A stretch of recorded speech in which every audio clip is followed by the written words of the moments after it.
Hello, everyone. I'm Master Lemons, aka Lemmy, And I'm here, the Japanese train, aka Matt. and today we're doing a character that I'm very excited for. I think this is one of those characters that piques my interest to theorize about more than any other, and I think that's true for a lot of people. We're talking about the Culdee Fell Railway's #1 engine, Godred. He had a particularly big fall from grace, that's for sure. Get ready for true. a lot of mountain puns and a lot of falling puns. Yeah, Because of course. it just wouldn't be character gallery without that. But yeah, Godred is just so interesting. Because firstly, we don't even know exactly what happened. Culdee tells the story of Godred to Skarloey and Rheneas and Sir Handel and Duncan, in a way of kind of trying to curb Sir Handel and Duncan's reckless behavior. He basically tells them that Godred was careless, that he relied too much on his automatic brakes, and then one day he came off the tracks, hurtled down the mountain, and when they retrieved him, they put him at the back of the sheds and took him to pieces slowly and used his parts to mend all the other engines. That's a very chilling story, but it's something that's very grounded and believable on a railway.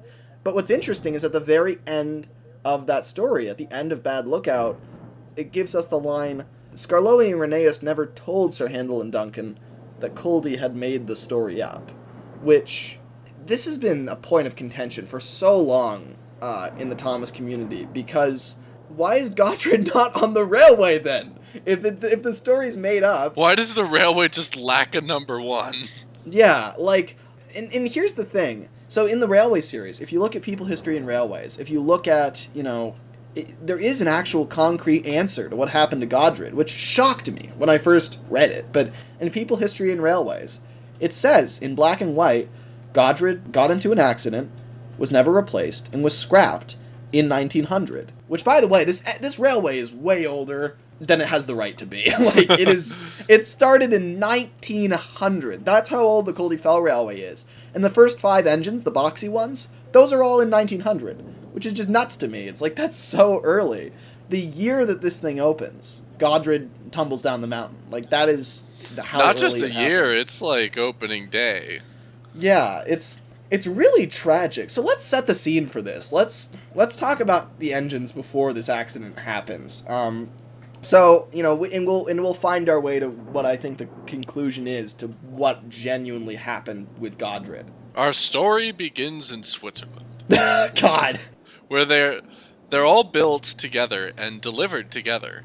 Yeah, now they're all, it's really interesting. They order 5 of these engines, and there are subtle differences between them, they have different cabs and stuff, but largely these are 5 engines that are identical to each other. The OG 5 new engines in the shed, if you will. Yes, in a shed that previously held no engines. But yeah, so they're all shipped over at the same time, which I think is fascinating because Godred has such a different personality from the other engines. He has a different personality from Culdee, from what I assume Ernest and Wilfred and the mysterious Shane Dewey have. It's fascinating to think about this clash, because the one thing that sets Godred apart from the others is that he gets a name. He's named after King Godred. And if Godred has, say, if he's been on this island for a few weeks, he's heard that name before. And the biggest town on the island, Peel Godred, is named after Godred, right? So, and the Culdee Fell doesn't even run there, and they still name their first engine Godred. So that's a really big deal to name an engine Godred. And Godred would pick up on this and immediately get this kind of, this pretentious nature about him. I imagine... He probably wouldn't even know anything about the king, either. That's the interesting thing. It's he'd be like, I'm named after a king, you hear that, everyone? And the other 4 are just okay, what king, exactly? When did he reign? Culdee would just ask some, prodding questions, do you know when King Godred reigned, Godred? And Godred would just be like, yeah, 1600 or something. Yeah, I thought so. He just has no clue, right? But it's interesting that, I find it fascinating that the first 5 engines. So the railway receives the first 5 engines, And just by virtue of probably who arrives first, like I imagine they arrive roughly at the same time, but Godred is probably the one who arrives the very first. Like they deliver him first, then a few weeks later the second one arrives, and then the third, and slowly like that. So Godred just had the good luck of being the first engine to arrive, and they thought, okay, we'll make him number one, and we'll give him the fancy name. And then, from there on, everyone else kind of got the, the less important names. The first engine was named after the great king of Sodor. The second engine was named Ernest. It's like, oh, okay. Well, and I think that would be, that helps, like, build the personalities of all the other engines. There's even the disparity there, because it's not like Culdee was a god either. Culdee is named after a hermit. Yeah. Who wandered the mountain. Like, yeah, so it's like really not, there's nothing prestigious about the other names on the railway. I have to say, I love the idea of Ernest, like, he's, so Godred, I'm imagining it like this, right? Godred arrives, he gets his name, and it's a huge deal, big naming ceremony. This is in, like, 1899 or something, right? We're still a ways off from 1900, where the railway opens and the horrible accident happens. So it's a time of great excitement and prosperity for these engines. And so Godred comes to the railway. There's a big naming ceremony. They crack the champagne over him, and now he's King Godred in his mind. And, then the second engine arrives, and that engine hears from Godred. Like, imagine the night when Godred and Ernest are alone in the sheds together, and Godred is just like, I imagine he always has his eyes closed, kind of like, and his eyebrows raised. Constantly in smug mode on the throne. Exactly. Like, he's barely... Like, Culdee says he doesn't look at the track and he really doesn't pay attention. I imagine he's just kind of like... He's got that expression a lot, where he's just like, well, my dear engine, you must understand, I'm the most important on the line. That's why they named me this way. Hopefully you'll get something of some level of value. And Ernest is just like, he's not Ernest yet, he's just number two. Would just be like, oh, I sure hope so. He's getting all excited and giddy about the concept. He's like, maybe they'll name me after a great duke of Sodor, or another king, or perhaps, the first regent, and Godred is just like, no, yes, maybe. It won't be as important as I am, though. What's crazy is that these engines would know nothing about Sodor. Like... Yeah, they wouldn't. It's really interesting because... The Sodor engines, if they heard about an engine arriving from Switzerland and being named Godred, would probably be appalled. Yeah. Think of the engines, like the engines on the Wellsworth and Sudbury, or the Tidmouth, Knapford, and Elsbridge, or, probably not the Sodor and Mainland, because all the engines were gone by 1900. The Skarloey railway. The Skarloey and Rheneas are so intertwined with Sodor's history and know it so well. I'm imagining there's the equivalent of a scene where Rheneas goes outside and picks up the paper, and he's like, what? Engine named Godred? Up north? I beg your pardon. Imagine on the mid-Sodor, Duke's reaction to hearing that there's been an engine named Godred from Switzerland. What? I'm appalled at the very thought. I'm only named after the Duke, and even that is a stretch. I simply can't believe it. And he would be ranting for weeks on end. It would be terrible. It's like maybe some of the engines that came and went literally just left because Duke was ranting too much. Like, it would be that bad. Across the island, I imagine Godred's naming would make a huge splash, right? And set huge expectations. Everyone would be like, God, this engine is now thinks he's the best on the island. He thinks he represents all of us. And they're right. I think Godred genuinely believes he is now the king of the engines on Sodor. He believes he is the best of the best, that he dictates how this island should go. And it doesn't help that he has the highest throne. It would be funny if he, constantly went to the top of the mountain to just stay there and, look over as much of the island as he could.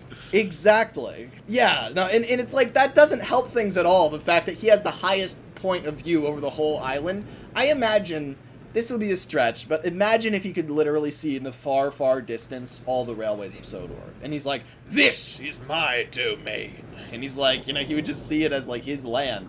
Which, again, would be infuriating to all the engines, because if he met, a coffee pot or something, they would just be like, you're not from here! You don't have anything to do with this place! And then Godred would just be like, but it's been gifted to me, hasn't it? It is my divine right to rule this island. He's literally like a colonial king. I love it. Yeah, no, exactly. Well, and then, you know what's funny is, so then I think that the first three, or I guess, Ernest and Wilfred, would, kind of acquiesce to Godred in Yeah. all of his whatever. They'd probably humor him a little bit. And then Culdee arrives. And then I think Culdee is the first one that would kind of, like, speak truth to power here. Yeah, no, I think he would. And I think it's to the point where I think when Culdee arrives, Godred is ruling the railway with an iron fist. Like, Ernest and Wilfred are scared of him. They're like, and maybe they don't have names yet. This is what I'm kind of thinking is, like, what if somehow Godred is the one who puts in a good word with the controller and gets them names? Like, it's up to him. Like, there's a lot of railways that don't name all their engines. He names them. Yeah, he's like, I'll give you a proper name. And it's like, oh, please name me after something that's important on this island. Oh, You look like an Ernest to me. Yeah, and a Wilfred, perhaps. Yes, you look like a Wilfred. You look like a... It's like, and they, like, the minute he says those names, their faces would just deflate. They'd just be like, oh, not a king? Not a duke? Not a... No, I don't think so. We can't have too many of those around here. And ultimately he just, like, that would be so interesting, though. It's like the early months of the railway. Like the first, it's almost like Lord of the Flies. It's like he's thrown in here on this island, and it's up to him what happens. It's up to him how he defines the character of the Culdee Fell Railway, because sure, the controllers are the ones making the financial and construction decisions, but Godred is deciding what the environment of the engines on the Culdee Fell Railway is. He dictates that. He sets that standard, and it's actually a very dangerous standard, because Godred believes that he is divine and believes that he is immortal, and so as a result is very reckless. And this is in the early days of the railway, while they're still testing everything and making sure it's working. And he keeps getting into minor accidents, and he keeps taking turns too quickly, but not in the way like Lord Harry eventually will, where Lord Harry, I imagine, is just like, yeah, let's race as fast as we can. It's like, with Godred, it's more like, oh, I don't care. I'm never coming off the tracks. And then he literally, like, leans to the side on a curve, and his driver's like, Godred, be careful. And Godred's like, what's going to happen to me? If I fall off the edge, God himself will scoop me up and put me back on the tracks. I will fly. Yeah. Like, I think on some level, his twisted mind genuinely believes that. And that's what makes him so dangerous to the railway, because he comes first. And Ernest and Wilfred are so young. Like, the only engine they've ever met is Godred. So Godred is shaping their minds, so they're taking risks too. This could turn into something really bad and serious. And here's what I like. What if Culdee is like a late bloomer? Like the first three engines arrive in the first 3 months. Culdee takes longer for some reason. There's a mechanical problem. They have to spend 2 or 3 or 4 more months on him. And so he arrives 5 months later, like way later. And so as a result, a lot more effort is put into him. He actually has a lot of the kinks worked out, where, like, he's kind of, it's the equivalent of the builders are like, okay, we're almost done with Culdee, and then Culdee, like, he refuses to go until he's ready. He's like, he doesn't feel like his screws are in right, or he doesn't feel like his boiler's mounted properly, and so he just won't run. He just won't start up, and they're like, damn it, all right, we'll start again. Which is not the way that people in Switzerland sound, but you get the vibe. No, everyone in Switzerland has a British accent. This is confirmed. I'm sure our Swiss audience will attest to this. Yes, of course. But like, but the thing is, I'm imagining Culdee from the very get-go, from before he's even more than a boiler, is very cautious. Culdee is just a naturally slow, careful, measured character. And he literally, they're like, I'm imagining the Culdee Fell, because they must have been at fault for letting Godred fall off a mountain, right? The Culdee Fell must have been kind of reckless early on.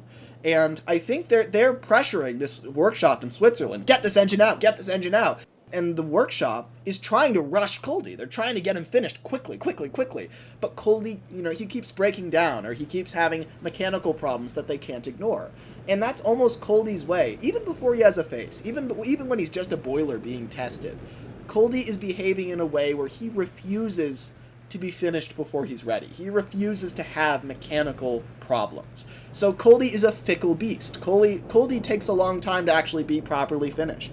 And by the time he is finished, it's on his own terms. And so by the time he gets to the Culdee Fell Railway, he is not as easy to push around as Ernest and Wilfred. Mm-hmm. Culdee arrives, and he is, he has a lot of integrity. He's not going to be told what safety really means. He's not. Well, not only is he not going to be told that, he's going to tell Godred what Godred should and should not be doing. Yeah. He's going to order Godred what to do. Yeah, exactly. With himself. Which is going to infuriate him. I mean, imagine this, right? Culdee finally arrives, and they hear him coming up the mountain. Godred is sitting there with his little posse of Ernest and Wilfred, right?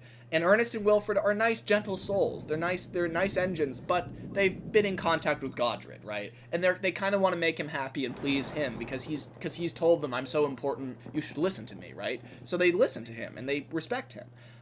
But then they hear Culdee coming up the mountain, and Godred's just like, oh god, he's finally here. It's been 5 months. He was supposed to be here 4 months ago. What a late engine.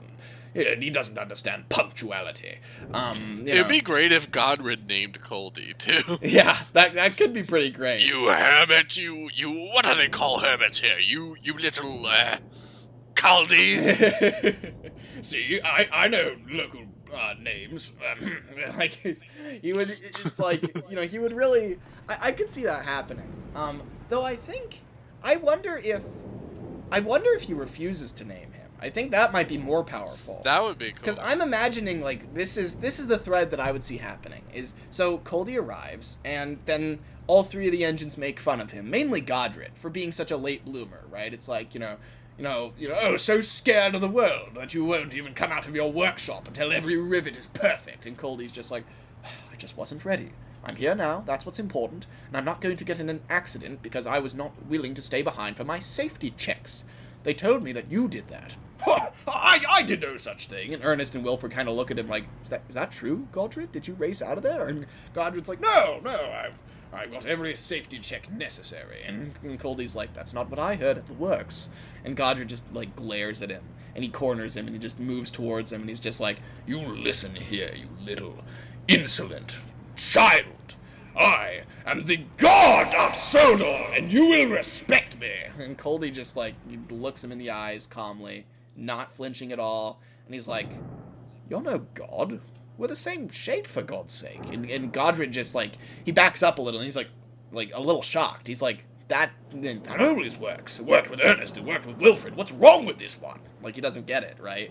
And Culdee's different. Culdee kind of starts to turn the tide against Godred. He actually starts questioning him, and Godred would hate this, right? Godred would be, I had a thought. This would be really extreme, but so Culdee is challenging Godred, right? And Godred feels threatened by this, right?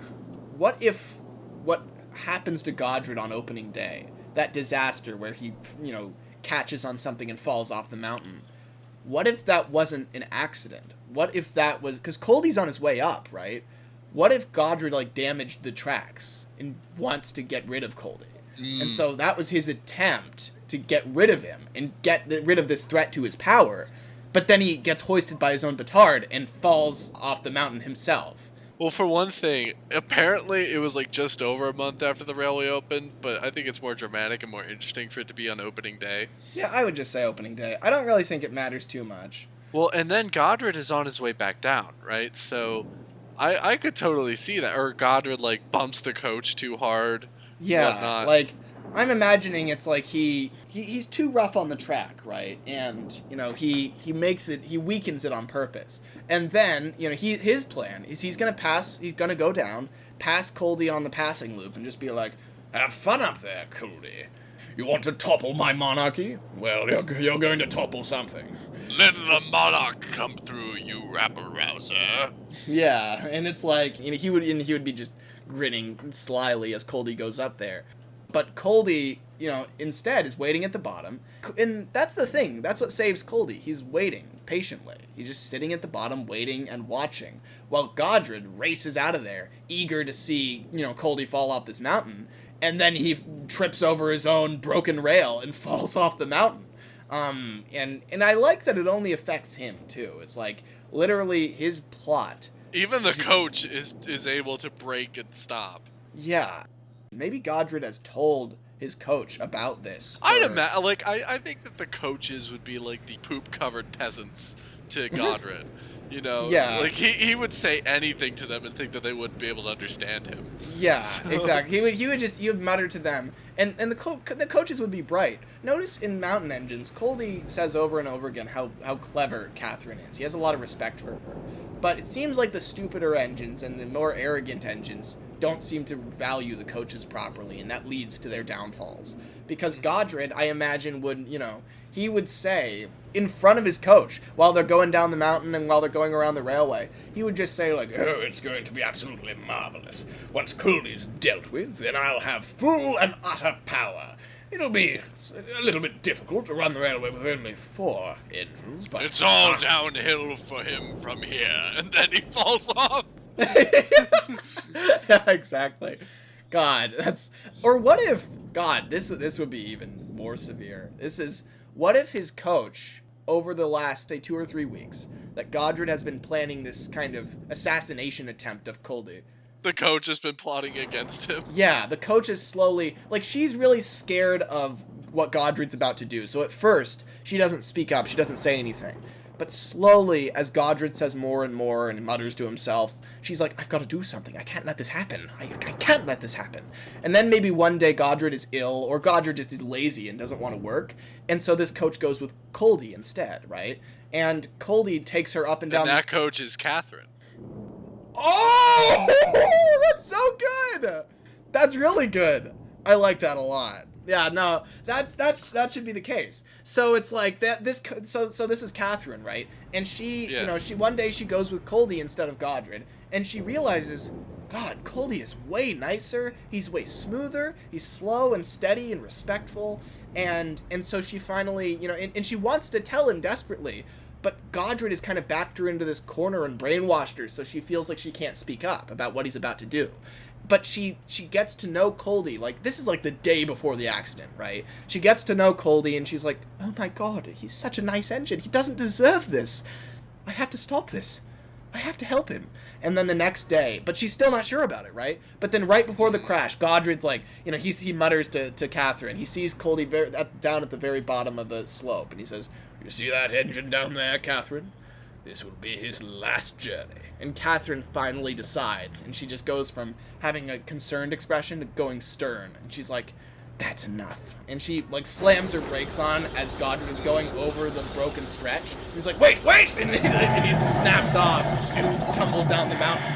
It would look like Mufasa, like, toppling into the stampede too. Yeah. Like, if I were to film this, he'd be like, oh. Yeah, exactly. You'd see him, like, slowly. You'd see a head-on of him as he falls backwards down the mountain.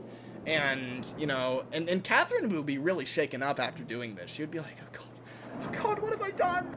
The interesting thing is, it's really the railway who kills Godred, because Godred doesn't die in this crash. He's scrapped. That's the thing. Yeah, that's crazy thing is that they drag him to the shed. There's not a resolution yet. Yeah, exactly. And it's like, and one more thing about this scene, which would be great. I know that that Catherine, or whoever this coach is, gets braked to a stop on the mountain, but imagine if instead she doesn't and starts rolling, and Culdee is at the bottom with the truck or something, some goods train, and he catches her. That would be nice, yeah. Yeah, like right, and that's the moment that their friendship really starts. And Culdee's just like, oh my God, are you all right? And Catherine's like,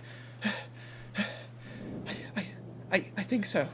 And he'd take her back to the yard, and Culdee would try to calm her down the whole time, and he'd go extra slow. His crew would check on all the passengers and make sure they're okay.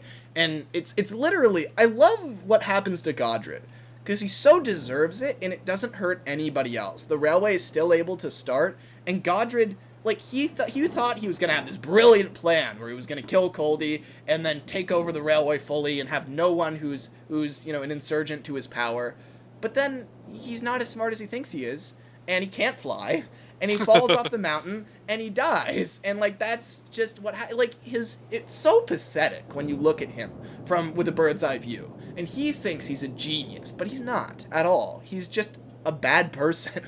So Culdee, forms this very strong relationship with Catherine, and Catherine really saved Culdee's life, but she probably won't open up to him about that for a long time. You know, like, it's because she probably feels a lot of internalized guilt about letting this happen to Godred. But the thing is, I don't think Catherine did something particularly awful. The most important thing, I think, that clears Catherine's name is that Godred survives his crash. Well, yes. He's in bad shape, right? But if this was the Northwestern Railway, they would have fixed Godred up and he would have learned his lesson. But this is the Culdee Fell, and they're not so kind. Yeah, so then set that scene is that Godred has now been sent in the back of the sheds, and then I imagine that the first one to see him since then is Culdee. Yes, yeah, it's like, and Culdee's been telling him to be careful for a long time now, and so Culdee, you know, maybe one of the biggest things that Culdee warned about earlier in the story wasn't even the recklessness. It was, don't be reckless with your friends. It's like, treat the people around you. You can't treat everyone around you like dirt. Eventually someone's gonna turn on you, and that happened, right? Like, it's more than just don't take risks. It's don't take your friends for granted. And Godred did that big time, and it screwed him over. Because, you know, in a situation where someone has to choose between Culdee and Godred, you know who they're going to choose. And just the absolute contempt, the justified contempt, but I think Culdee would come into the shed and be like, not looking like a king now, eh, chum? Yeah, exactly. Like, and I'm imagining a scene where he comes into the shed, Godred is looking there all bitter and broken and angry, and kind of slumped over in a weird way because he's all damaged. And Culdee comes in, doesn't say much, very calm expression, but looking stern. And he comes in, and then they close the door behind him, and there's a boom. And then it's just the two of them alone in the shed, with Godred's parts scattered all over. And Godred's like, "What do you want?" And Culdee's just like, you know, "I told you. Over and over and over again, I told you. You had no right to tell... you had no right to tell me anything. I'm a king. You understand that?" "You don't look like a king. The manager is going to be here in 30 minutes. You had better shape up, or he's going to scrap you." "Scrap me?" "You could never scrap me. I'm King Godred of Sodor." "You're an engine, like the rest of us. And if you're in bad enough shape, we won't fix you. I'm trying to give you an out here." "You can't give me an out, Culdee. I'm your superior." "I'm your twin. Come on." Like, you know, he's trying to kind of get some reason into him. Like, it's not just before the crash that Culdee's begging him, it's after it too. It's like, you know what I mean? Then I'd imagine Godred would say, "No, I have a responsibility to Ernest and what's the other one's name? Wilfred. His name is Wilfred. And what responsibility? A responsibility to lead them astray, to make them be reckless, to make them be insensitive and cruel to their friends in their cases." "Soon we'll have a railway down the other side of the mountain, and then even across the channel we'll have a railway to Ireland." "You're rambling like a lunatic. We could never make it that far, and even if we could, who would want a railway that long run by you?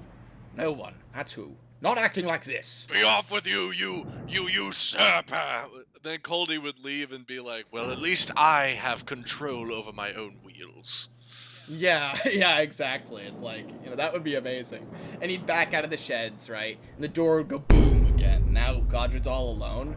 And for the first time, you know, instead of looking smug and angry, his face would drop and he'd be like, "Oh my God. Is this it?" And then the controller comes in. "Godred, I don't know what the hell happened back there, but we don't have the money to repair you. So we're going to use your parts." And Godred's just like, he's a face of just true terror. And I imagine the controller of the Culdee Fell, in any era, is a very cold man. He's like... he puts on a welder's mask and starts getting away. God damn it. No, please!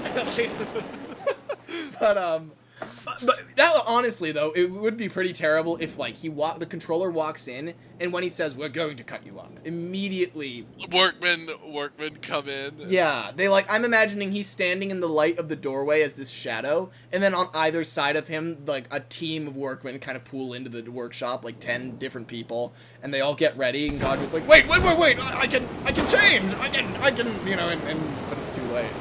Oh...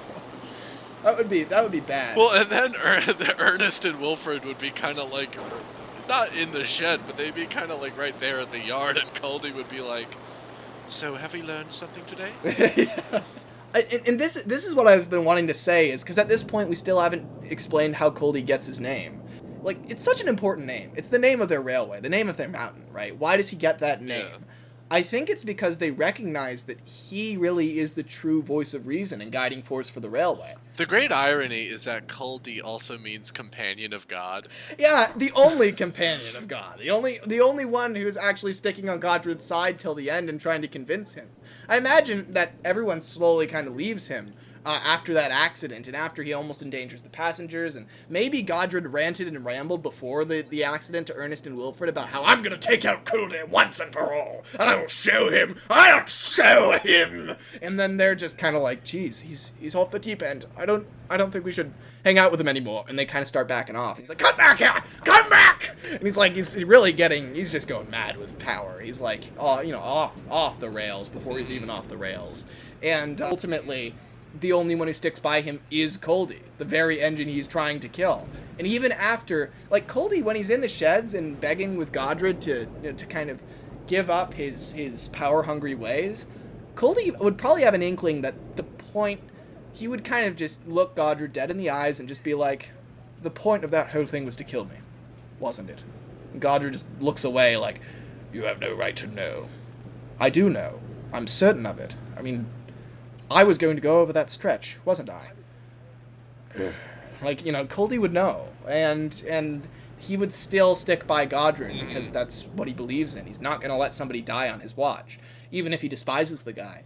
But he ultimately fails to save him. But, from himself, because Godred is just a lunatic, right? And he's just gone so mad with power. I do think that even with the very responsible and sort of grounded mindset that Culdee has, that would be very hard to grapple with too. That he couldn't convince Godred to save himself. Yeah, Culdee would carry it with him the rest of his life. It would be his greatest failure, and he would feel very guilty about not being able to do it, because it's which is why I imagine even he tells Scarlo and Rheneas that, oh, this is a story that I made up, but this is really Culdee 60 years on venting about it to somebody. Oh, yeah, really the reason he says it's made up is because he feels so guilty and personally responsible for it that it's hard for him to tell people. Yeah, well, because, like, Scarlo and Rheneas, if they understood that this was a real story, they wouldn't be winking to each other. They're too responsible. They wouldn't be winking to each other and nudging. I'm not sure, though. I think that Scarlo and Rheneas are just simply, they've been around so long, and they're old-fashioned, right? They've been in an era where lives were lost a lot more easily, and where you kind of had to laugh about it and, not take it too seriously. Nowadays, if an engine dies on Sodor, that's like an enormous tragedy, and that's insane. But back in the day, it was a different Sodor, and they know that. And so, they're kind of like... Also, I'm sure that in 1900, almost every engine that was on Sodor at the time would have known. Yeah, that's the thing. Like, oh, Godred died. I mean, I think everyone would have known that at the time. Yeah, and it's really interesting because Falcon is built 4 years after this incident in 1900. And Duke, I'm sure on the mid-Sodor this would even have repercussions, because if we think about Bulldog, I think one of the things that would have flashed in Duke's mind is Godred's death. Yeah, really. It would be like, everyone across the island, after Godred's accident, they would all be like, God, that'll be like Godred, don't do that. Or that could be like Godred, or let's not repeat the Godred incident, right? It would be such a huge event that would affect policy on Sodor going forward forever. Like, it would really change the way that the island operated. Because it's such a huge deal. It is the most insane crash up until Henry crashes at Kildare. Like, this is the Sodor crash.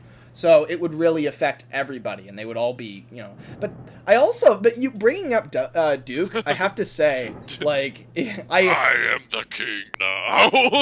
God damn it! No. That would be scary. No. I think Duke would, he would hear the news and he'd be like, serves him right, and then he would go back to work, right? Jackass. Yeah. Like, he would, he's already hated the fact that Godred got that name, and that Godred, they've been hearing all the awful stuff that Godred's been saying about Sodor, and saying that he's the ruler of this place, and that all the engines should bow down to him, and all that stuff, right? And Duke would take that personally, partly because if there's any engine on Sodor that's kind of like a king figure, it's Duke. Because he's named after the Duke of Sodor, which is really the Earl of Sodor, which the people of Sodor really see as their king.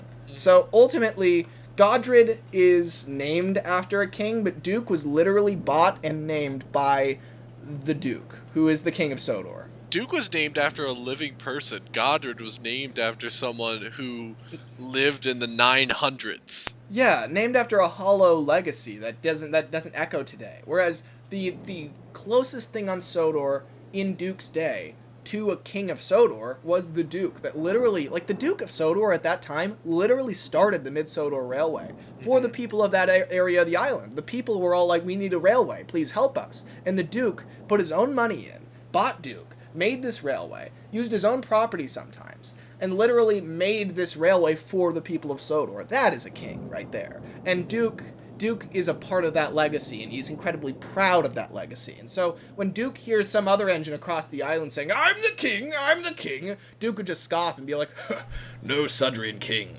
calls himself a king. Like, that's just not the way it's done here. And so Duke would, in the way that he is very tough love, very, very kind of, very, pull yourself up by your bootstraps, very no room for weaklings. Yeah, when he hears Godred has fallen off the mountain, he's just like, well, that's what was going to happen eventually, now wasn't it? And then he goes about his work, right? Mm-hmm. But that's, so Godred's crash, I'm sure, echoes around the island. It's a huge deal to everybody. It speaks volumes that the railway never replaced Godred with another number one. Even Culdee would have been a candidate. Yeah, exactly. Maybe, I almost imagine, right, that when Godred crashes, you've got Ernest and Wilfred, and I imagine Shane Dewey might be kind of like close friends with Culdee, because he's one of the few engines that arrives after him that's kind of reasonable. Just because Culdee's there already, so, Shane Dewey, now, like, Ernest and Wilfred only had Godred to choose from, whereas Shane Dewey arrives, and he has to choose between Culdee and Godred, and he chooses Culdee, because Culdee is a lot nicer, so the two of them are friends, right? And then together, those two kind of push, and I always imagined, for some reason, I guess just the name, Shane Dewey would have some sort of deep, throaty Scottish accent. He'd say something like this. He'd just have a very... I envisioned something like that. Yeah, he'd have, like, he'd have these, like, big, furry eyebrows and just, like, a very hard face, and just really, like, he's the only one there who sounds like a mountain, right? So he would sound like this, and he'd be the strongest engine that they've got on the railway for years. Like, that would be him, right? And so he would become very close friends with Culdee. And then, it would be these two factions on the Culdee Fell. You've got Culdee and Shane Dewey, and then you've got Godred and Wilfred and Ernest. And then Godred falls down the mountain and is over. So I really love where this goes, because Culdee ends up being the real leader of the Culdee Fell Railway. Because, at first, the Culdee Fell didn't put much thought into who they were making kind of the leader, the trailblazer. They made it Godred. They made him the first engine to arrive, number one. They thought, okay. They didn't let anyone prove it. They just ordained it. Exactly. Whereas you've got these 5 engines that you haven't even seen who they are yet. You don't know their personalities. And so, while Godred, is the first one there, is kind of the one that they name Godred, Culdee, once you've had a few months elapse, you realize Culdee is really, if you were going to pick from the 5 of them, he's the leader. He's the one that should be the leader. And when they realize that, even though he's number 4 and it's too late to change that, they name him Culdee after the railway, because they realize he's the most important. He's the one who tried to save all the engines from this, this blinded mentality that Godred has. He also had that heroic rescue on the mountain, on the Culdee Mountain. Culdee Fell Mountain. Yeah, I mean, when Catherine rolls down the mountain and he catches her, it's like, that right there just speaks volumes. Godred, through his own foolishness and arrogance and his, bitter attempt to destroy Culdee, he gets himself thrown off the mountain. And then Culdee actually cleans up the mess by saving those passengers and Catherine, right? So it's kind of like, very much, Godred is it's like Godred is failing the railway and letting it go, and then Culdee's catching it and taking it over. It's almost like Catherine symbolizes the Culdee Fell in that moment. And it really is, that's where the transition of power happens. And from that point onward, Culdee is the wise, kind, voice of reason of this railway, and that's why there are no stories about the Culdee Fell, because it gets super boring after Godred leaves, and that's a great thing, right? Culdee has done something very few railways on the island have ever been able to do. He's made it peaceful. Well, as a side note, I think that, because even the little bits of personality that Ernest and Wilfred have, like, I imagine the entire time that Godred is in charge, Wilfred is never allowed to whistle. Oh, yeah. No, that's true. Like, Wilfred comes and he starts doing his, like, little toot-toot, like, on the whistle thing. And then Godred is like, shut up! Yeah, exactly. Because, like, Wilfred's character card says that whole thing about him whistling as he goes up and down the mountains. And it's like, it would be so sad to have that taken away from him during, like, it would be so discouraged while Godred is in charge. Godred would just... He would just sometimes be mean to them for no reason, just so he could, just to feel powerful, just to feel like a king. And then Culdee would have to slowly coax that back out of them and say, you can whistle, there's nothing wrong with whistling. And Wilfred would be like, really? And Culdee would be like, well, yes, of course. Why, who told you couldn't whistle? And Wilfred's like, Godred said it was the sound of the devil. And Culdee's like, Godred wouldn't know the devil if he looked him in the eyes. And he has, several times, I'm sure. He's seen a mirror before. It's like, Culdee would slowly repair the damage that Godred has done. And it's like, what is Ernest's thing, do you think? What's crazy is I'm looking at, even later on, is that Wilfred teased Lord Harry for being a wreck with Culdee.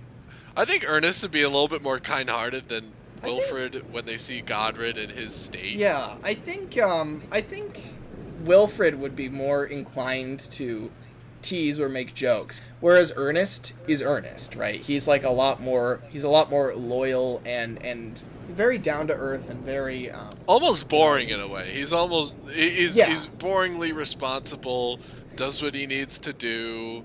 You know. Ernest is the boring one. So while Wilfred is creatively suppressed and can't tell his jokes and can't whistle and do all that. Under Godred's regime, Ernest was probably the one doing all the work while the first three engines were there. Because Godred was causing accidents here and there, and Wilfred was kind of following his lead. And so Ernest, the only responsible one, had to kind of juggle making Godred happy while also cleaning up his messes. Like, this is insane, but just imagine there were times where Godred is like, you know what, I think it's time for me to get a new paint job. But he literally leaves his coach on the mountain, like just like a cartoon, like he just poofs out of there. And the passengers are like, ah! And then Ernest has to catch the coach, and he's like, Jesus Christ!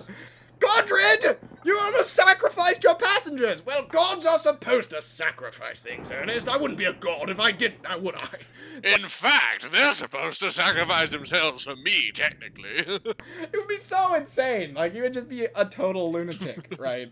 But I could totally see Ernest cleaning up all Godred's messes, Every accident that happens, if he comes off the rails and ballast is everywhere and there's, like, coaches off the rails, Ernest would be the one to show up with the breakdown team and fix that whole situation.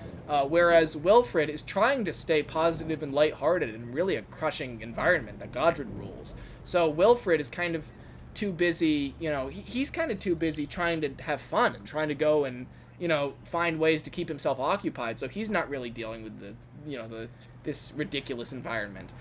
So really, Ernest was the one who had to deal with a lot of those situations. And then we get to Catherine. I'm sure that she's trying to convince all the other coaches in the Culdee Fell not to go out with Godred. Yeah, exactly. Like, he's dangerous, right? And the truck would be like, don't need to tell me twice. Yeah, exactly. He would just refuse to move when Godred would come up to the truck. Yeah, yeah, exactly. And it's like, I think that, Catherine would definitely, she'd try to push all the coaches to be safe and to, if they could find a better engine to go with, then definitely do Which that. should be sad, because I think that in that case, Catherine would try and kind of sacrifice herself for the other coaches. She would volunteer to go out with Godred every time and it would be miserable and she would hate it, but like she's keeping everyone else safe. Maybe she'd come back to the shed some nights with like scrapes all over her and all battered and covered in dust, and the other coaches would be like, "Oh my god, Catherine, what happened to you?" And Catherine's just like, "Godred happened to me." And she's not even scared or sad, she's just angry, right? She's just like, why is it like this? Godred happened to me. Godred always happens to me. yeah, exactly. And it's like, she would just be pissed off about that, and the other coaches would just be like, well, maybe I can go out with him next time, or maybe, no, that's fine. I'll continue this. And, and she just thinks that's going to be a permanent thing. And then one night, the night before, she's like, no, I'll go do it. It'll be the last time anyway. And all the other coaches are like, what? Oh, nothing, nothing. It's really, like, Godred drives Catherine to really desperate means. Like, she really does do something very extreme. But, like, thank God she did. Because, if she didn't, the railway would still be run by Godred, probably. Well, and then there's the lasting legacy of Godred's death, too, because 60 years later, when the superheated engines arrive, the first thing, it seems like one of the first things that Lord Harry is told by Culdee is the Godred story. I think that the 60s would reopen a lot of the wounds that Culdee has. Like, because then he'd be like, oh god, it'd be so stressful. He'd be coming back... He'd literally be coming back from Switzerland. What's crazy is he barely knows who they are. I don't even think he knows that they were expected. Yeah, that's true. Ernest, Wilfred, and Shane Dewey would all be like, they would see these 3 new engines, and especially Lord Harry, and they'd be like, oh no, Culdee's not gonna like this. He's that guy's a brand new Godred. I know he is. Like, they'd be, talking back and forth about this. And Culdee would come home, and he'd be like, hello everyone, how have things been? And and maybe they would all mumble nervously to each other, and, like, Ernest would be like, good, they've been good. And then Alaric pulls it. Yeah. Culdee's like, who's that? And it's like, that's Alaric. He's one of 3 new engines. New engines. I see. Like, he's getting a little nervous already. And do they work hard? Yes. Do they work too hard? Well, 66% of them work very well. What? I didn't like. He would have to and they would slowly explain to him the whole thing and break the news. But it's interesting because it's the reverse. It's the reverse of what it was with Godred, because Culdee now is the leading figure on this railway. He's the one everyone looks up to. He's the one who kind of leads all of them. And so Lord Harry would see him as the kind of square leader. He's the one. Culdee actually has control this time around. Oh, yeah. It would be such closure for Culdee, because this time he'd get it right. This time he'd actually convince Lord Harry to do the right thing and be cautious and safe. And he does. Culdee would partially blame the name, because I think Lord Harry would call himself a lord. And so when Lord Harry has his derailment, then Culdee tells the manager, take away this name now. Yeah. No more royalty, no more divinity, just stop this. Yeah, exactly. Yeah. And so they do take away Lord Harry's nameplates. And it would really be like Lord Harry is like the rebellious little teenager. And then Culdee is like the kind of the stern parent. And Lord Harry would come back to the sheds one night, and he would know that Culdee was the one who put in the word to get his name revoked. Lord Harry would be like, I hate you, you're awful, you're terrible. Even like, he'd just be like, and Culdee would just be like, it's for your own good. You'll understand very soon. I'd imagine Culdee would even be like, once we give you the truck, you'll understand. Yeah. What's the truck? Wait, what's the truck? Like, it's interesting. Culdee really has he has this good mixture of tough love, but also a gentle touch. Like, he's... I'm hesitating to say a very good parent, but he is a very good parent. Like, early on, like, he nips it right in the bud. Like, if this was, like, how we talked about 16 being that rebellious teen, if Culdee had been at that steelworks with him, it would have been dealt with within the year. Yeah. Right? Culdee is good at dealing with this sort of thing. And in many ways, this is great, because then Patrick becomes Culdee's success story. I think that their relationship would be a lot different than the relationship with Ernest and Wilfred a lot closer in some ways, because Patrick would be what Culdee wishes Godred would be. Yeah. No, exactly. And it's like, he can see, like, a lot of Godred in him. And then the ghost of Godred is just, like, floating there, like, God damn it. Yes. It would be like weeks, I think, until, because Culdee doesn't tell Lord Harry the Godred story immediately. He warns him immediately, and that's urgent to him. But even as urgent as it is to convince him to be careful, he still wants to hold off on telling him the story. It is that traumatic that, like, he's not going to use it as his trump card immediately. Like, there had to be this briefing. There had to be, all right, you three seem like very fine engines, and you're joining this railway, so we're going to tell you why we don't have a number one. Yeah, oh my god, that's so good. Like, that's like a talk. It's the Culdee Fell talk. Like, you need you have to get the Godred talk at some point, because, like, you know, they'd ask, like, Eric and Alaric are these really, you know, nice, sweet, quiet engines. They'd be like, oh, why isn't there number one? I've seen number 2, 3, 4, 5, and, you know, and he went to go live on a farm uphill. Yeah, it's like, God. And maybe Shane Dooney in the back is like, more like downhill, and they all just shoot him a look, and he's like, oh, sorry. Like, but it's so nice that Culdee gets to actually have a success story. Like, it really comes full circle where first Culdee fails to save Godred, and then 60 years later he finally has a protege that he can actually guide in the right direction. Several proteges. No, I mean, one that took more work than others, but... That's true, but I almost imagine, though, that, like, Lord Harry would be Culdee's protege, and then maybe, like, Alaric would be, like, Ernest's protege, and then, like, Eric would be, like, Wilfred's protege. Yeah, like, maybe Alaric or Eric...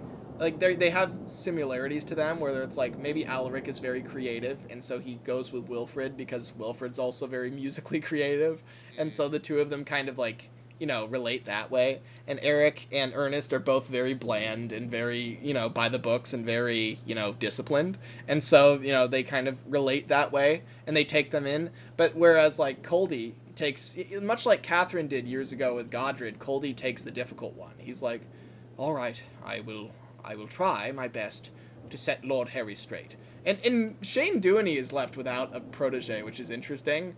But I feel like Shane Dooney, because he's close with Culdee, because I do like that whole idea, maybe Shane Dooney is kind of, it's like Culdee's good cop, and mainly he's the one who's guiding Lord Harry. But then when Lord Harry becomes too much for Culdee, he passes him off to Shane Dooney, who is a lot rougher and tougher. And he's just says it like it is. He's like, do you want to die on a mountain? And then, you know, and Lord Harry is like, no. Like, I imagine Shane Dooney's the one who's doing a lot of the goods work. He's doing a lot of the, you know, quote-unquote goods work, the truck stuff, right? And so Culdee at some point has to have a talk with Shane Dooney where he's like, look, I know you love pulling the truck. Yeah, I do love it. Why? Am I going to give it up? Well, for a few weeks, I think Lord Harry needs to learn a lesson. Ugh, why is it that everyone hates this job but me? It's like, and so he agrees, right? He gives, and it's like I imagine Shane Dooney wakes, like, he goes to the sheds, wakes Lord Harry up at like 5 a.m, and Lord Harry's like, what's going on? And Shane Dooney's like, it's time for the truck. Yeah, exactly. And so he guides him out, and Lord Harry is like still like groggy, and he's still like, you know, it's early morning hours, right? He's just not ready to go out, and he's just like, why have I got to go out this early? And it's like, this is when the truck is pulled. And like, you know, he's just so... Shane Dooney would go up to the truck and be like, remember what we talked about? Extra bumpy. We'll keep it safe. He's not that bad. Yeah, exactly. That'd be great. Like, so that's Shane Dooney's role, is he guides Lord Harry. He's the tough love. He's the really, you know, boot camp kind of character. Whereas Culdee's the one who's giving the kind of more emotional, you know, support, the emotional pushing on Lord Harry, where he's telling him old stories, and he's the one that, you know, when Lord Harry messes up, you know, he has to talk to Culdee. It's like, you know, when Culdee gets home, you know, when Culdee gets home, he's gonna have a word with you. When Culdee gets home, he's gonna rip you a new one. Yeah, Exactly. That's great. Apparently, Shane Dewey's name is Cedric for the old man, so... That kind of fits. I can see that. But yeah, so anyway, overall, I think that encapsulates Godred and also the railway legacy that he leaves behind, and how Culdee kind of takes it and reverses it on its head. And really early on, too. I mean, the Culdee Fell actually learned its lesson pretty quickly, which is kind of nice. Like, because other railways, really don't. The Northwestern... You are right that it's kind of a good thing that the railway gets so boring, because then it means that everyone's safe. Yeah, it means a happy ending for everybody. And that's something the Northwestern and the Skarloey and the others never truly get. They never get that piece. I was gonna say, to some degree, I mean, I'm sure Culdee and the other engines would kind of look down on these other railways that are just, like, piling up with accidents all the time. Yeah. Exactly. It's like they've had like 2 accidents. The like one in danger points and the one with Godred. And then like and meanwhile the rest of the island has had tons. It's like I imagine Culdee would be down at the junction with the electric engines, and they'd kind of they'd make small talk, and one of the electric engines would tell Culdee like there was another accident with James today. Good God, another one? That's like the 30th accident that he's had. We're keeping a tally. James is getting up there. He's going to get the record. God damn it. They're like the Culdee Fell engines are just looking down on the island making bets. They're just like, Shane Dewey's just like, I bet Gordon's going to crash today. And it's like, it does look like it. I heard that he had a fight with Henry. Like, they're all, they really just are so... They're so separate from the whole food chain of accidents on the island, which I just love. They're just looking down on it with disdain. They're just like, this is ridiculous. But it's and I just love the notion that they literally can look down on the island. Godred used to do it and think it was his land and that it was his kingdom, right? Now the Culdee Fell engines do it from more of a place of moral judgment. They look down like the critics from the Muppets. Yeah, I was gonna say that. That's exactly what it is. Yeah. They're just shaking their heads. They're just like, all right, well, we'll stay up here, thanks. It's like, that's them, right? They're the boring railway, and that's thanks to Culdee, and that made them all way happier. Everything goes to plan up there. There are never... Because accidents mean death. Accidents are very serious. And they're very aware of their own mortality. Yeah. Like, they have to be. Yeah, they very much are. And I almost wonder if when Godred is slowly taken apart, it's kind of like a culture where, like, they keep the body around for a while rather than burying it. It's that sort of thing, where it's like, it sounds creepy and scary to us, but that might just be their culture. They might be a lot more... The Culdee Fell would be rife with gallows humor. Yeah, it would be. They would be a lot more capable of talking about death than other railways. Like Donald and Douglas, their wheels shiver when they hear scrap, which is probably why it's a sick joke that Donald and Douglas are always the ones who have to take the Culdee Fell engines to the exchange line.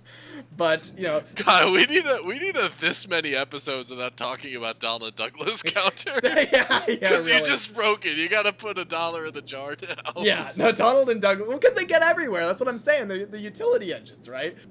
But yeah. So anyway, I think that sums up Godred's role on the Culdee Fell Railway and the impact and his that he role makes. down the Culdee Railway too. Oh my God. But yeah. So anyway, but I think this has been, this is one of the darkest parts of Sodor's history. Godred's story is one that really echoes through history and echoes into the present, and really sends chills down every engine's frames. It really does fit the Halloween season, because we've had two character galleries this month of dead engines, so that works in our book. So yeah, without further ado, I've been Master of the Lemons, aka Lemmy. And I'm here the Japanese Train, aka Matt. And thanks for watching, everybody. Happy Halloween. Happy Halloween!